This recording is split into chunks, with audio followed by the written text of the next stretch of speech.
freaking first cut. Golly.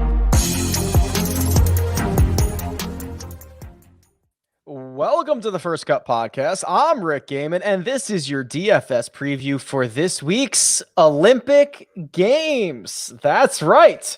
It's fun to say. I enjoy it, and we're going to break it all down. Joining me to do just that, Nejad is here. Sia, what's up? Rick, I'd be remiss if I didn't congratulate you specifically and the First Cut Pod on the Cam Champ outright. We didn't really talk about it yesterday on the first look.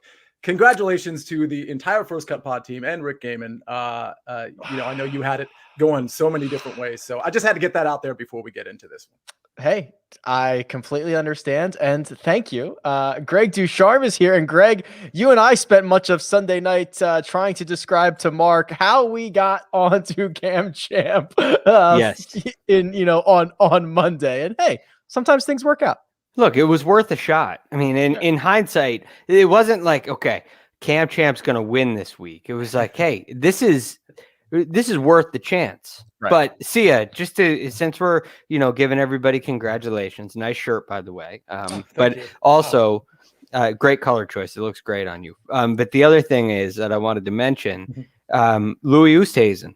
You were very clearly right, and I was very clearly wrong. And so proud of Louis and proud of you for being all over that. So mad props, bro. Wow. Thank you very much. I was happy about that. Happy about our Michael Gellerman call as a show as well. I mean, we had some nice hits last week, so hopefully we have some this week as well. This is quite the warm and fuzzy moment we're having here. I'm just patting everybody on the back here. Yeah. Sia's got tennis elbow already from patting everybody on the back. Gentlemen, the Olympic Games. We've got to talk about it. Very interesting situation. We did obviously the first look on Sunday, but now we turn our attention to the full DFS pricing. We can kind of talk about the course a little bit more, and the competitors are arriving in Tokyo, and they are donning their team colors. So, Greg, let's start with the course. Kasumi Gaseki Country Club, I believe is how it is pronounced. It was redesigned and modernized 5 years ago. It's a Fazio design. They added 500 yards. They combined the two greens into one. And I am under the assumption that approach play and being able to hit the ball the right number is going to be well rewarded this week. Yes, it absolutely will be. Now, the question is, and the thing we got to figure out is what is going to allow you to hit the ball the right number. Because I found out, gotten kind of through remember on the first look, we had that little translation issue where we were dealing with firmness and softness, right? And it makes sense now. So during this season in Japan, it's a little bit hot and a little bit rainy, and that's going to lead to soft conditions. So this will not be firm and fast. It'll be soft. It'll be receptive. And that makes the golf course play longer, but it makes getting the distance right a little bit easier. You think back to the President's Cup where it was really firm and fast. I know that was a long time ago, December of 2019. But when it was firm and fast, the great ball strikers were able to get the distance right. When it gets softer, traditionally, guys that aren't necessarily elite in their ball striking can also perform very well tee to green. So that'll be interesting to see. I still favor approach. I still think great iron players are going to do great. So that's kind of the biggest thing that I'm looking at so far this week. Yeah, there's also a forecast that looks as if potential rain every single day of the week, and you imagine that's going to soften things up a little bit. See, 59 competitors as of this moment, and no cut. 72 holes of no cut stroke play action. Does that change the way you are going to approach some of your picks, some of the guys in your lineup, knowing that there is no risk of missing the cut and going home on Friday?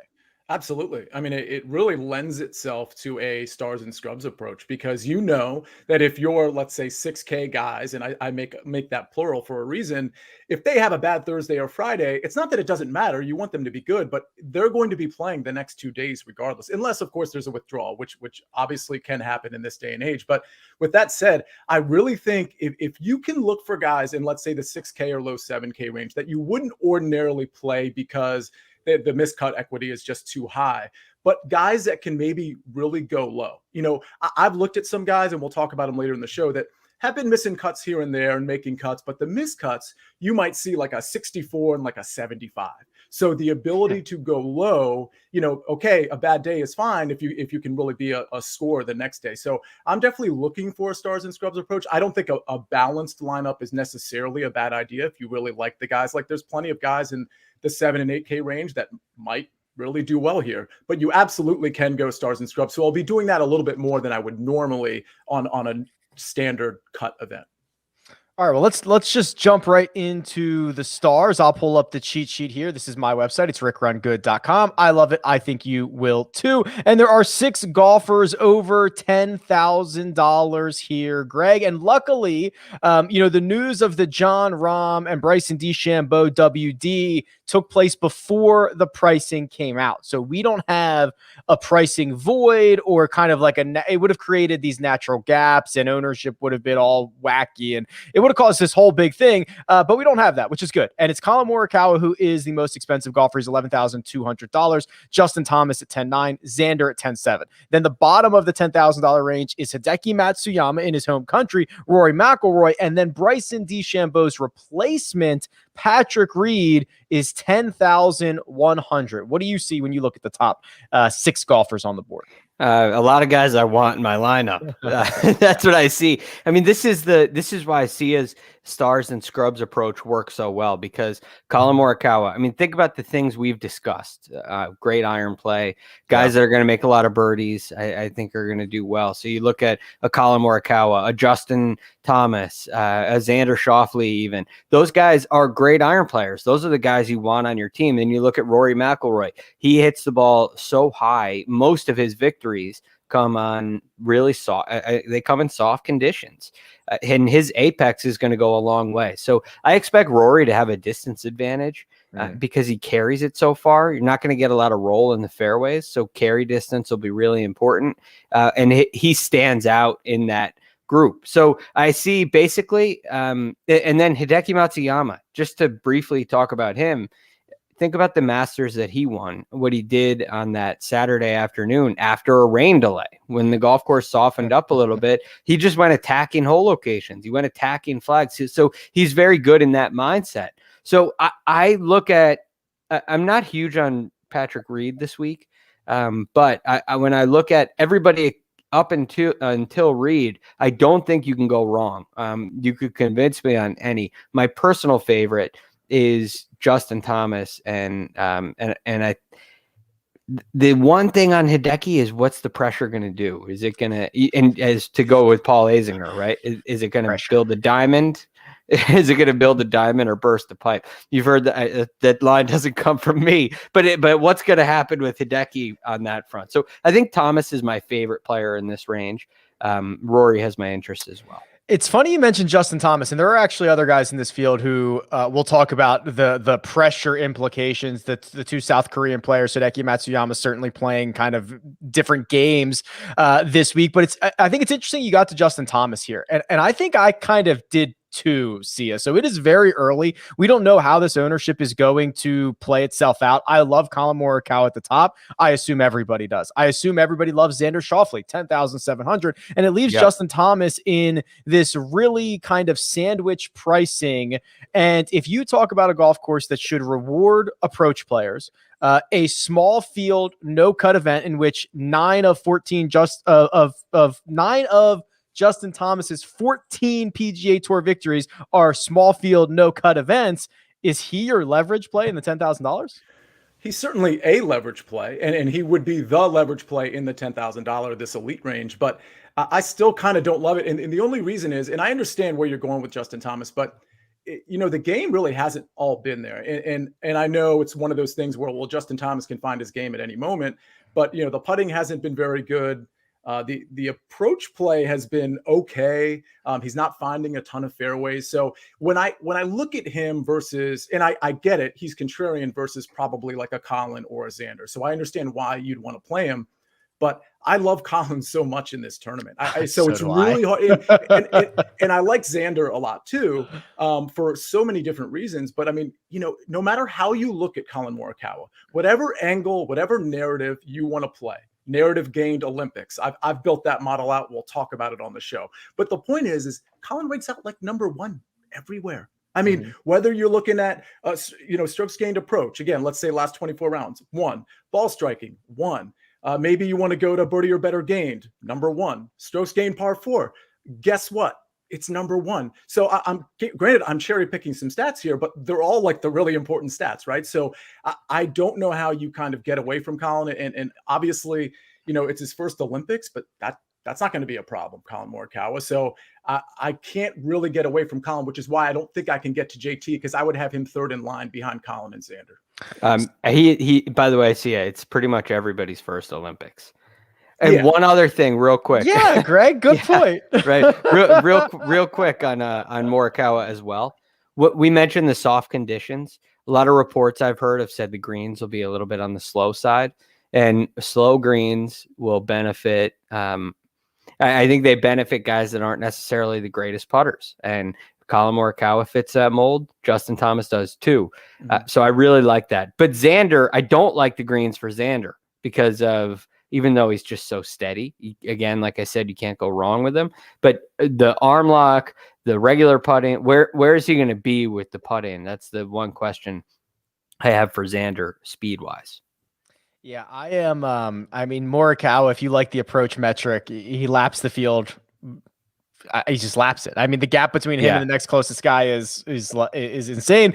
So I'm happy to live in the upper $10,000 range. If I have to take a stand on somebody and avoid Xander, so be it. If I have to avoid Hideki, so be it. It brings us to the bottom of the range here, Sia. I think Rory is always interesting because no matter how well he plays, we seemingly think he's not playing well. You know what I mean? He was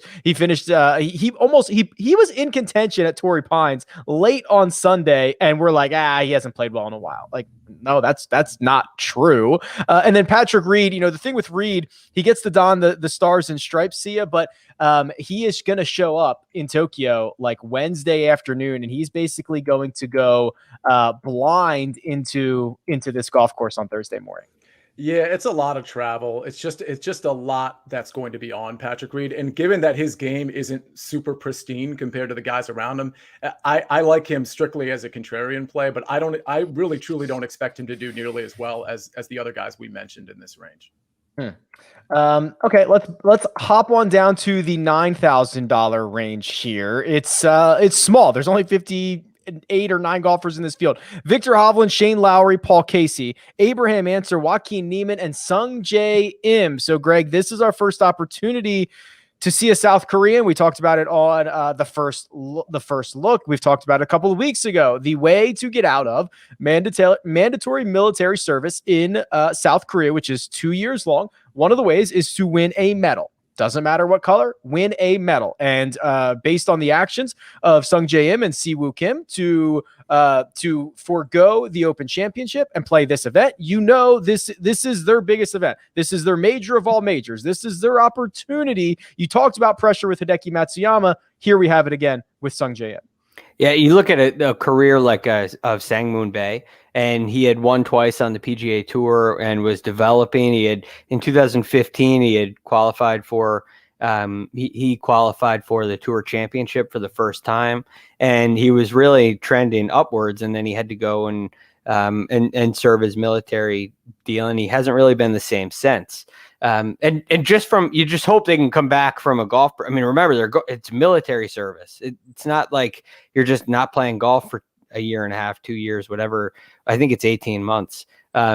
You're risking your life. So it's a big deal. The value is worth a lot more than any one tournament.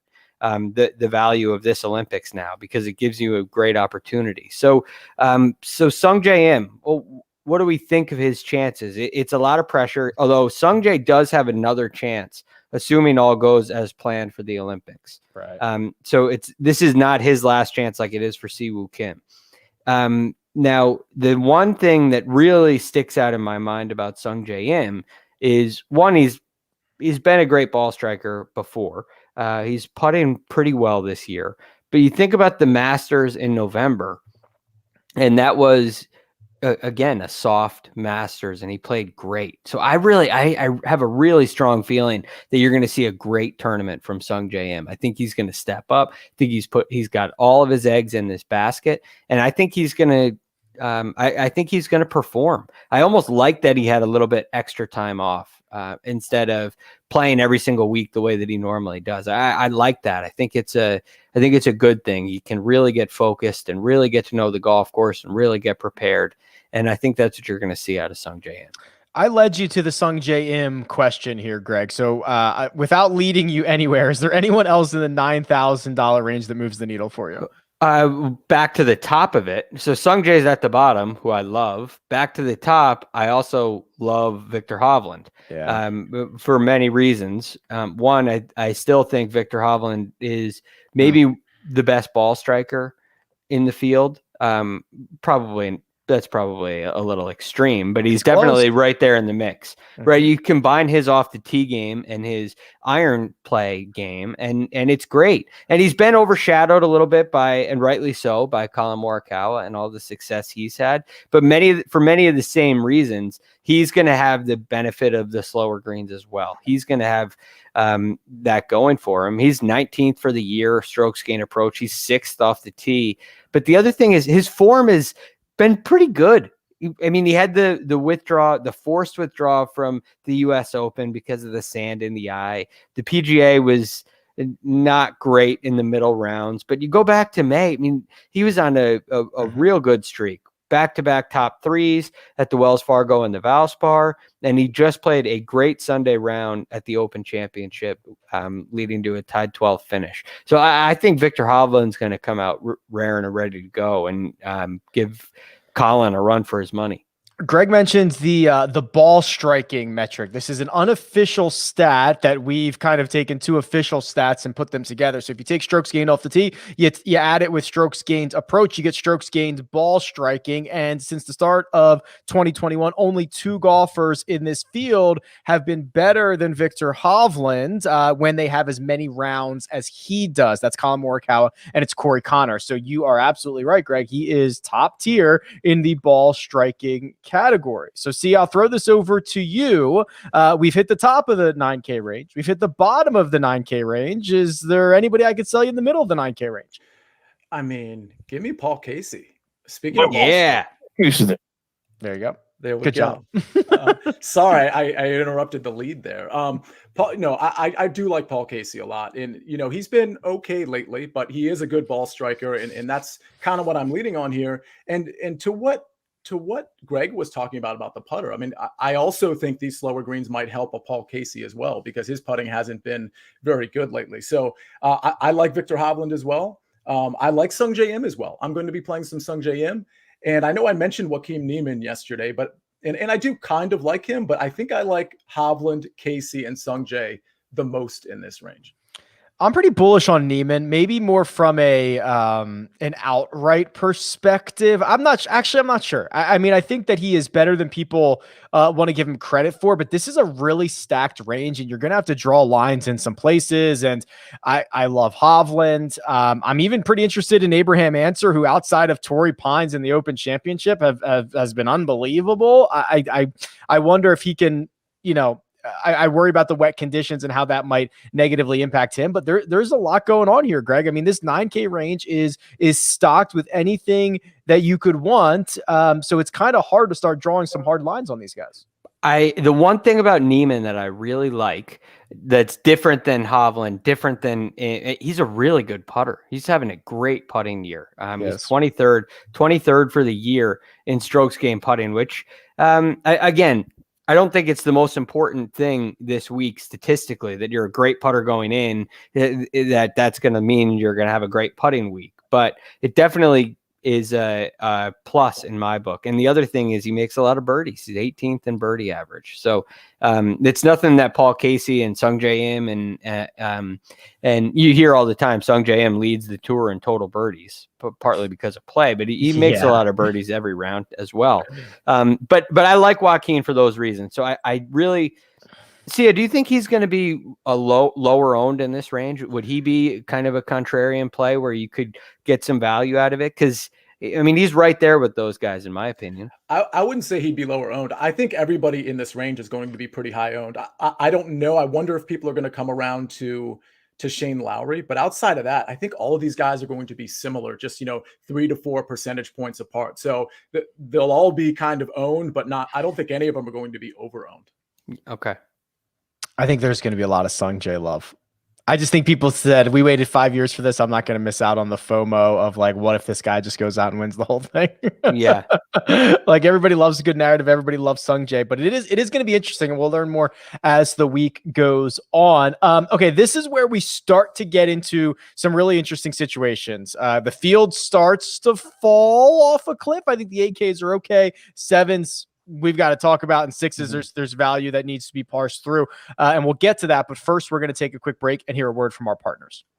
And we're back. The $8,000 range. It's guys you've heard of, guys It's Cam Smith, Corey Connors, Christian Bezuidenhout, Tommy Fleetwood. Goes down to Mark Leishman and Guido and Garrick and Alex Knorr and Thomas Peters and Mackenzie Hughes. And to me, Greg, and correct me if I'm wrong, this feels like the last tier of guys that have realistic win equity.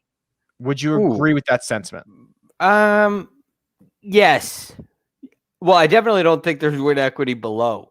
Question is there really win equity in this? Okay. Range? Where would you draw the line? Is there? It was such a tough question. We froze up. That's actually a really good point, though. I think Cameron Smith and Corey Connors could potentially win, but outside of that, as much as I like Guido Migliozzi and some of these other guys, Christian Bezuidenhout, can he win in this field? I'm not so sure. Leishman wins at a rate that I always think is way too high for him, right? He won at Torrey Pines. He won the team event with Cam Smith. Maybe I draw the line. Maybe I draw the line at Leishman. I'd like to draw the line above Leishman, but I think maybe I have to draw it below Leishman. Is kind of where I'm at. Greg, we got you. We got you back. So I'm sorry, I dropped out. I was spinning a little bit. Anyway, I think I would draw the line at Garrick Higo. Forgive me if you guys just said that, but just because he's won so much, it's what Kyle talks about a lot. I would say there's a chance, although I don't think it's likely, that he gets a win. He's got 3 wins since February. So yeah, 2 on the European Tour, back-to-back weeks, I believe they were, and then the Palmetto was the one on the PGA Tour. Nearly back-to-back weeks. You had it in April, but they were both in the Canary Islands, if that's how you say it, Canary. You had the Gran Canaria Open and the Canary Islands Championship, but he did have another event in between there. Got it. But anyway, where he came in 8th, so it was a really good streak for him.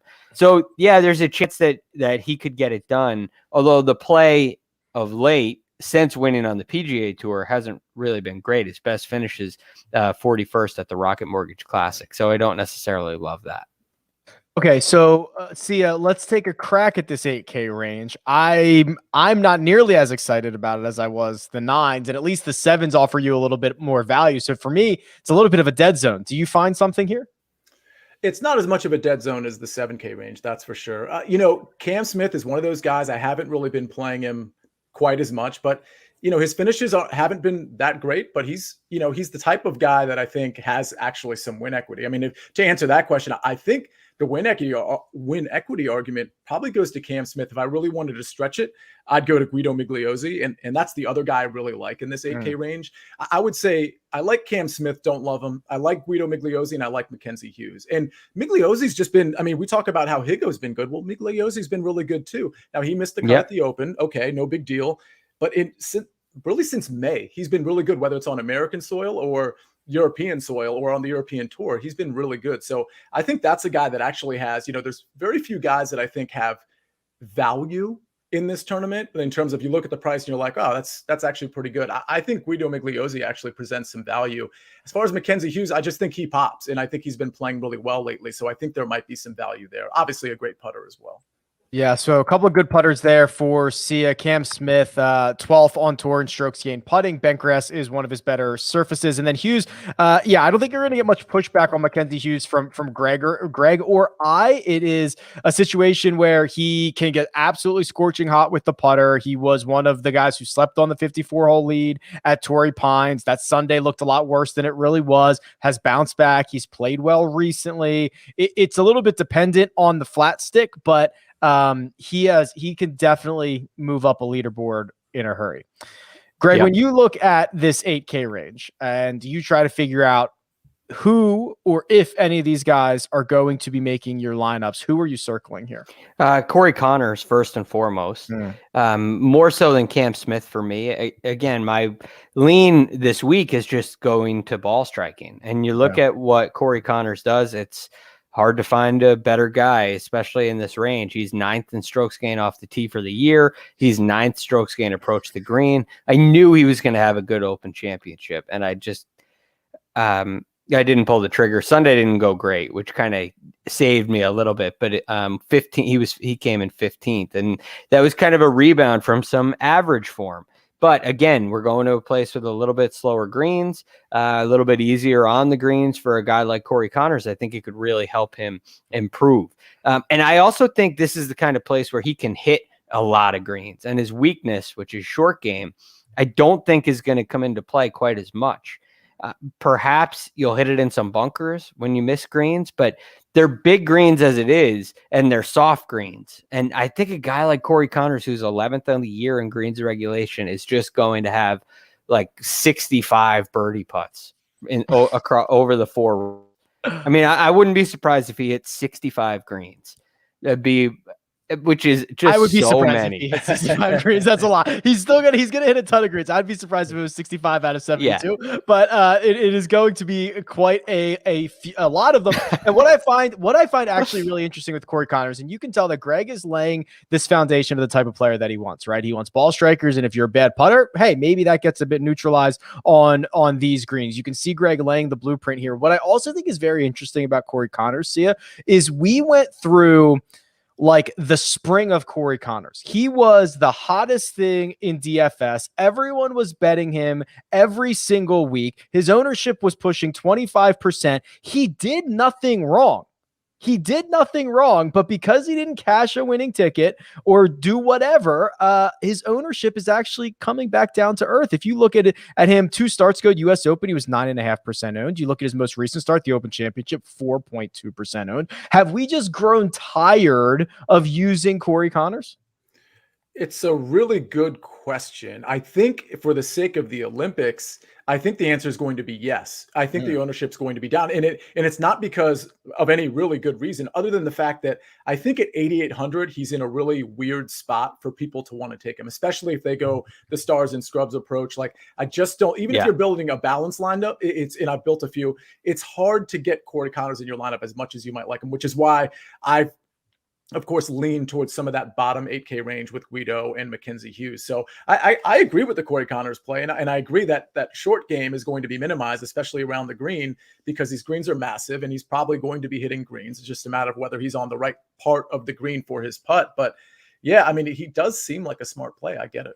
I'm saying at least 65 greens of regulation. Right. I mean, would you like to place a George Washington on this? Like, but I would say, I mean, the more I hear you guys talk, the more I want to build my lineup around Corey Connors. I want to force him in my lineup. And I mean, I know I'm totally with you, Sia. If you love the top guys and you want to go heavy stars and scrubs, I agree. It's really hard to get him in there. Which was a struggle as I was kind of messing around earlier. But I think there's a way and a path to start with Corey Connors and see what you can come up with. I just wrote down Corey Connors 65 greens in regulation. You know what's going to happen, Yeah. Greg, is he's going to hit every single one, and there's going to be no stat tracking for it, and they're not going to tell us, and we're going to have no idea how many greens he hit. That's what's really going to happen here. For the record, Oh that's no, I didn't even 90%. think about that. 65 out of 72 is 90%. Almost. Somebody last week hit 86% at 3M. It's probably Sergio, who was just running, who could not putt and was hitting everything. I don't know who it was. But I got to think about it. It was Gellerman. no, maybe. I mean, I don't know that they did 6 strokes on approach. I don't know what his greens in regulation number was. I'd have to That's pull it pretty up. good. No, somebody. It'll hit me, but I can't think of it right now.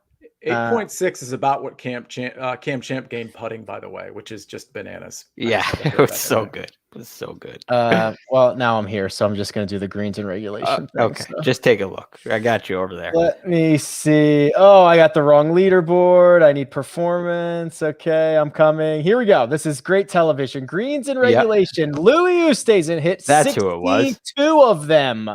So 62 out of 72. Quite a few. Yeah. That's a lot. And so again, back to Sia, kudos for you. Back to the warm and fuzzies. But I think Corey Connors beats it. I think he hits more than 62.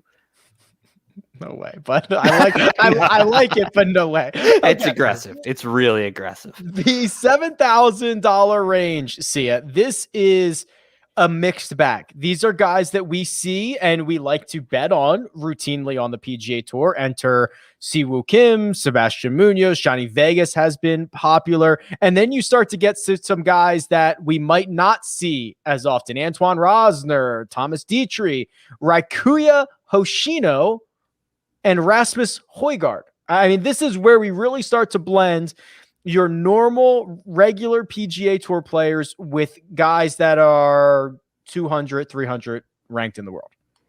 Yeah, and it makes it, this range is so tough. I think the guys that really pop off the page to most people that'll be making lineups are, we talked about one of them yesterday, Mito Pereira. I think obviously he is on fire right now. I mean, he comes out, he misses the cut, and we talked about this last week, how there's just been a natural progression where he has just started to dominate, and that really bore out last week as well. I think him and Jonathan Vegas are going to be really popular guys because the ball striking for both of them has been really good. They seem to be guys that will be able to score over 4 rounds. I worry about them both because of the same travel issues we talked about with Patrick Reed. I mean, it is grueling. It's not nothing that you just finish a tournament and then you fly 18 hours to Tokyo. And then, by the way, they're 13 hours ahead. So not only have you lost 13 hours, but let's say you land at like 10 o'clock p.m. Eastern Standard Time. Well, guess what? It's 11 o'clock a.m. the next day already. So you are completely mixed up from a just adjustment standpoint. I think that's something. Does that mean I'm not going to play Jonathan Vegas and Mito Pereira? Probably not. But I do need to point out that I think they're going to be very highly owned. So for me, I'm just wondering where the pivots are. And there's just not much for me to choose from. I think Sebastian Munoz is interesting. The thing that really plagues Sebastian Munoz is the around the green game, which, again, it should be neutralized to some degree. So I think that's an interesting, quote, pivot. I think maybe Carlos Ortiz deserves some consideration. Outside of that, I really do not like the 7K range. Well, if Corey Connors is hitting 90% of the greens, then Munoz will hit 80% of them, and he'll be fine around the greens. I think Greg, Sia has a point here. There's one guy who I will reveal shortly who I'm like, maybe I could pivot here. I'm not super stoked about it, but there's going to be some clear-cut popular plays. It's going to be Siwoo Kim. It's going to be Johnny Vegas. It's going to be Mito Pereira. And there's not a lot of confident pivots off of those guys. No, I totally agree. Guy that has my interest to some degree is Detry. I think I got that at least close to right. But just Dietrich, but close. Dietrich. Yeah. Okay, that's right. But his performance at the Scottish Open was really impressive to me. And I got to watch a little bit of it, which definitely gives me a little bit more interest. So I do like him in that. He also came in second in the Porsche European Open. Now these are solid European Tour events. It's been some solid play mixed in with some missed cuts. But what happened at the Open Championship? He shoots 72, 74. Is it just a little too much pressure? I played great last week. Now I go to the Scottish Open, or now I go to the Open Championship, and I'm ready for a major. Okay, I guess I'm not. I guess I'm not ready for that. Am I ready for the Olympics? I don't know. So again, I'm with you guys. I don't feel really confident, but I like that there's been at least some really, really good form leading in. So I am a fan of that. But past that, I mean, I almost think there's a way to avoid the range entirely. There is.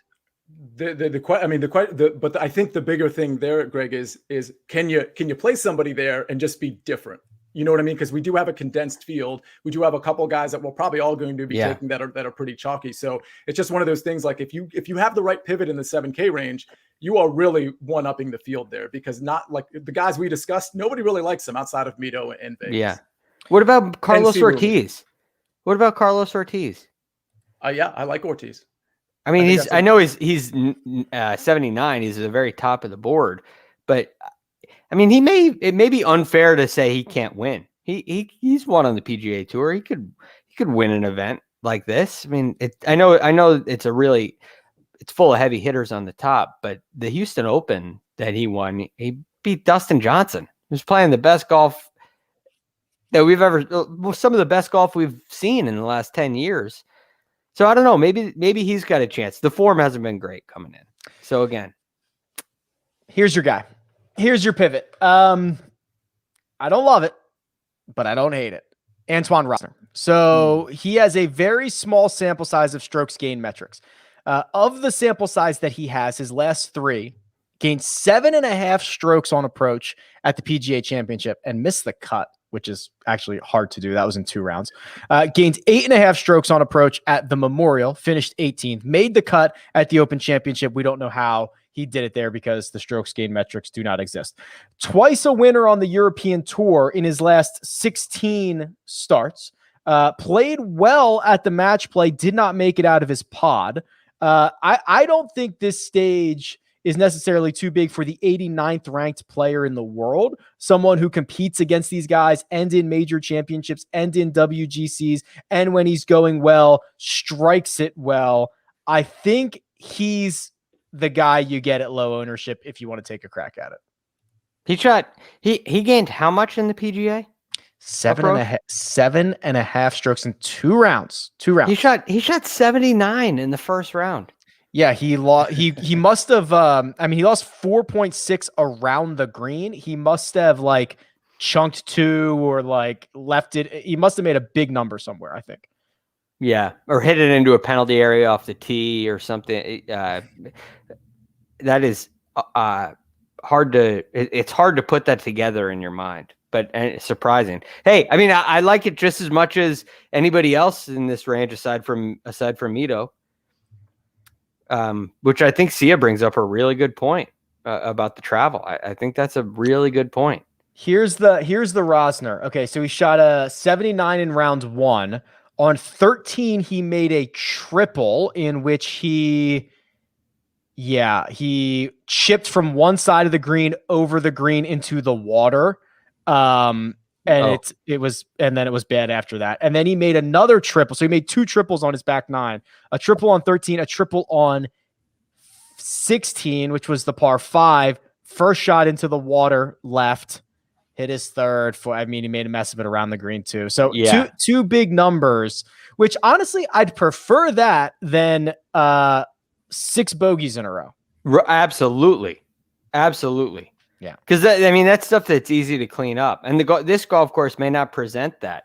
There are double bogey golf courses, disaster golf courses, and there are bogey golf courses. From what I've seen, this seems to be more of a mistakes are bogeys, not doubles and triples, especially when you get softer and slower greens. The real value tier, the $6,000 range, Sia, and this is where we start to run out of data on these guys. It doesn't necessarily always exist. You've got Challenge Tour players, you've got Japan Tour players. This is where we really have to go and do our homework and find out who these guys are, what their strengths are, what their weaknesses are, and try to, it's almost like in college basketball, right? Or bowl games where it's like, common opponents, what events were they in? And then other people were in, like, try to figure it out that way. So early in the week, what have you found on the $6,000 range? a few guys I like here. Two of them are at the top, and one of them is at literally the very bottom. Ryan Fox is one of them, Yes. representing New Zealand. So Ryan Fox, he's pretty long off the tee. He can be a little very long off the tee. He can be right there. You go. So he can be wayward. He made the cut at the Open. He was 44th at the Scottish Open. 3 top 15 finishes in a row in Europe last month. If you go back to the Saudi International, he was 6th, and that was in February. I feel like if you're in the 6K range, you got a guy that's finishing top 15 recently on the European tour and who's making cuts, at the Open. It just makes sense to me. I mean, he sounds like the type of guy that probably should be in like that 7,500 range, but he's not. So I like Ryan Fox. Henrik Norlander has just found his game. I mean, Henrik Norlander was pretty terrible for, 8-9 months. Now he's made 5 cuts in a row. And again, with a guy that's not going to have to worry about leaving early because of a missed cut, I think Norlander can really help your team out from a DK scoring point standpoint. T5 at the Barbasol in his last start. I imagine Norlander will be the popular one in this tier because he's the name that people will recognize. 5 cuts in a row. So yeah, did I hear you say you have a guy at the very, very bottom? I believe he's 6,000. Oh, boy. What? Do you guys want to guess? I mean, there's only one guess. It's either the guy who has missed a bunch of. I mean, it has to be Rafael Campos. Right? It's got to be. It's Rafael Campos. Okay. So I mean, that looks pretty bad. Yeah, I'm waiting for the shoe to drop here. Well, so I'm trying to see how far your chart goes back because Campos was, let's see, second at Corrales, third at the Puerto Rico Open, 20th at the Barbasol, by the way, which is so recent for him. Checks the box there. If you go back to the Valero, he was 34th. Now he's missed cuts everywhere else. But remember when I said, like, there are certain guys, when they miss cuts, they can go really low and then they have one bad round. Well, let me just give you a couple examples. At the John Deere, he shot a 74 and a 67. At the Wells Fargo, he shot a 69 and a 79. So it can go really bad for him. But keep in mind, perspective-wise, he's 6,000. So he can make almost, I shouldn't say any lineup work, but he can make almost any lineup work. And he's shown you that he can finish top 5 in tournaments. And he's shown you that even if he doesn't play well one day, he can shoot low the next day. So to me, it's the exact kind of guy in a no-cut event you might want to lean on to gather guys at the top. So my cheat sheet cuts just short of the runner-up at the Corrales Punta Cana Resort and Club Championship, the T3 at Puerto Rico, and then the week before that was a Corn Ferry Tour event in which he finished T7. So that is the stretch of results that Sia was referencing there. Okay, Greg, your turn. $6,000 range. What do you see, sir? Well, it sounds like I'm going to definitely play a lineup with Campos. Because you're right, it's a $6,000 piece, and there's at least something. Although I don't really, I'm not crazy about it, but you shouldn't be. I'm going to try. I mean, it coming from UCA, I trust it. I'm going to give it a try, but my guy is a little bit different in this range. And I like Norlander too. I totally see where you're coming from with that. I totally see where you're coming from with Ryan Fox. But I think Anirban Lahiri is another, and excuse that pronunciation, but I think he's another viable option. The Barbasol Championship, he came in tied 3rd, a nice 65 on Sunday, which I really like. And he's popped on a couple of occasions throughout the year. The Valero Texas Open, he also popped and came in 5th place. And at the first rendition of the Corrales Punta Cana Resort and Club Championship, he came in tied 6th. Tied 11th at the Bermuda Championship. He's played some really nice golf. And the other surprising thing about him is he's 30th on the PGA Tour in birdie average. So I find that to be quite interesting. He's not going to hit, he is not going to hit 65 greens. He's not going to hit 62 greens this week. But I think he could be a guy down here in the 6K. That's a nice option. And I bet you he's less owned than Norlander. Oh, by a mile. Also, if you make 9 birdies and 9 bogeys a day and shoot even par and finish T37, might be worse than that, T47, you will make a lot of fantasy points. So those birdie makers are incredibly valuable in a no-cut event. Here's my guy, and I'm going to mispronounce this, so my apologies in advance. Adri Arnis, I believe is how he pronounces it. This is the Spanish. Sounds right to me. There we go. The Spanish representative. Here we go. How about this? He has a bunch of top 15s on the European Tour. He is coming off 2 consecutive cuts made, the Irish Open and the Scottish Open. You know, those get some better fields. But you look back at the beginning of the year, he had 3 straight top 15s at some of the premier events on the European Tour schedule. So he finished T10 at the DP World Tour. That was won by Matt Fitzpatrick.